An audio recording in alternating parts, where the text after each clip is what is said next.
ठाणे महापालिकेतील चतुर्थ श्रेणी कर्मचाऱ्यांसाठी मोठी खुशखबर मिळाली असून शैक्षणिक अर्हतेनुसार तब्बल 62 कर्मचाऱ्यांना लिपिक तथा टंकलेखक पदावर पदोन्नती देण्यात आली. याबाबतचे आदेश महापालिका प्रशासनाने काढले असून पदोन्नतीमुळे कर्मचाऱ्यांमध्ये आनंदाचं वातावरण आहे.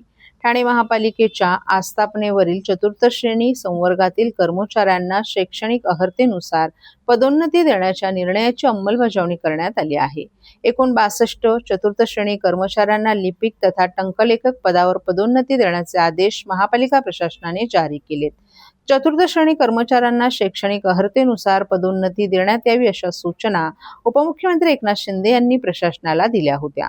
तसंच महापौर शर्मिला पिंपळकर यांनीही यासाठी प्रशासनाकडे सातत्यानं पाठपुरावा केला होता. या पार्श्वभूमीवर महापालिका आयुक्त सौरभ राव यांनी सकारात्मक भूमिका घेत संबंधित विभागाला पदोन्नतीची प्रक्रिया तातडीने पूर्ण करण्याचे निर्देश दिले होते. त्यानुसार प्रशासनाने 62 कर्मचाऱ्यांना पदोन्नतीही दिलीये. महापौर दालनात सोमवारी झालेल्या कार्यक्रमात महापौर शर्मिला पिंपळकर आणि उपमहापौर कृष्णा पाटील यांच्या हस्ते प्रातिनिधिक स्वरूपात कर्मचाऱ्यांना पदोन्नतीचे आदेश प्रदान करण्यात आले.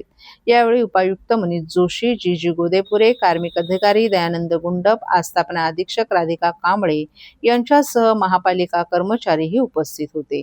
चतुर्थ श्रेणी कर्मचाऱ्यांना पदोन्नती मिळावी यासाठी सहकार्य केल्याबद्दल कर्मचाऱ्यांनी उपमुख्यमंत्री एकनाथ शिंदे, महापौर शर्मिला पिंपळकर, उपमहापौर कृष्णा पाटील, सभागृह नेते हनुमंत जगदाळे आणि विरोधी पक्षनेते शानू पठाण यांचे आभार मानले.